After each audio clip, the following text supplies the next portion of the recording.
Joining me today on the Culture Catch is the very beautiful Coral from Buenos Aires.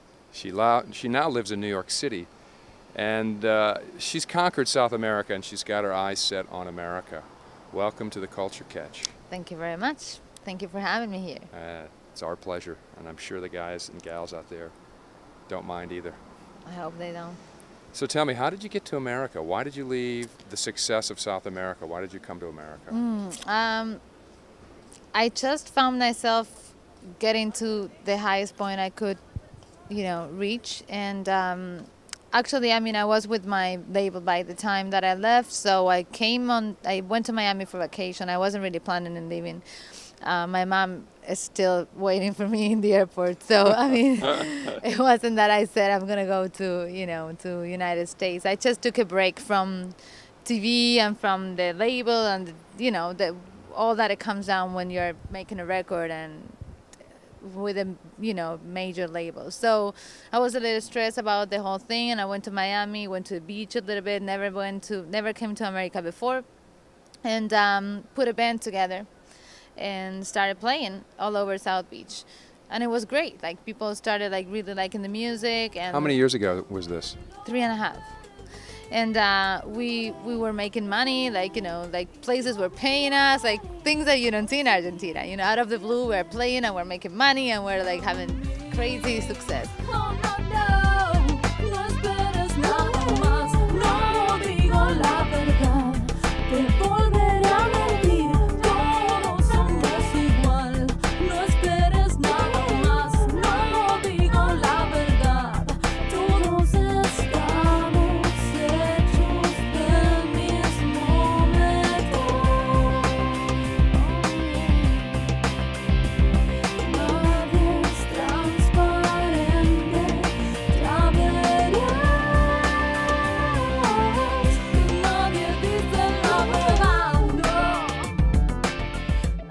I had a fight with my dad when I was about 5 years old, because he came into my room and he called me Coral, and I told him to call me Madonna, and I wasn't Coral, and I'm crying. I'm like, you call me Madonna, and my dad will call me Madonna from then on, and so.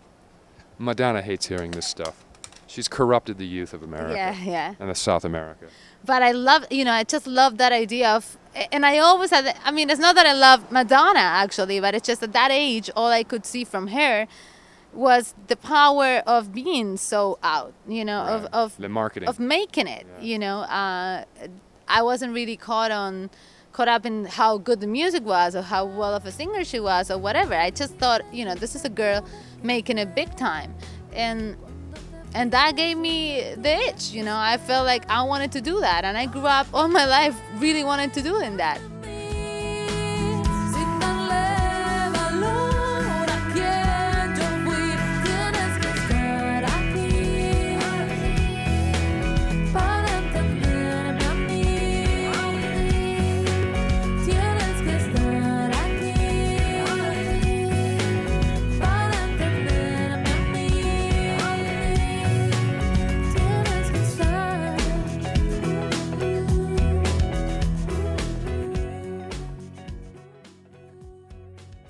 And I'm pop. I love pop too, But your stuff really isn't in the traditional sense, right down the middle pop.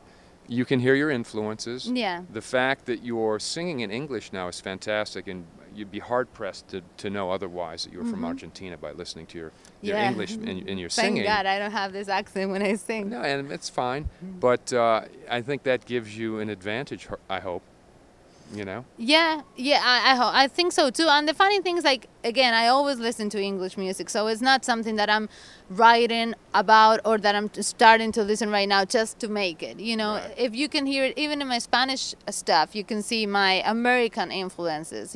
So it's nothing that is not nature to me. I grew up listening to mostly music from here, not even from my country. Right. I'm definitely a fighter, and I thought, I found that a lot of my fans are very caught by that image of somebody coming to America out of nothing and being, playing shows and being played in the radio and on TV, and, that thing of okay, we can do something from scratch, which is, I think that we are all afraid of not being able to do anything in life if we don't have a huge backup. And we all need the backup, but we also need that thing of saying, I'm gonna do this.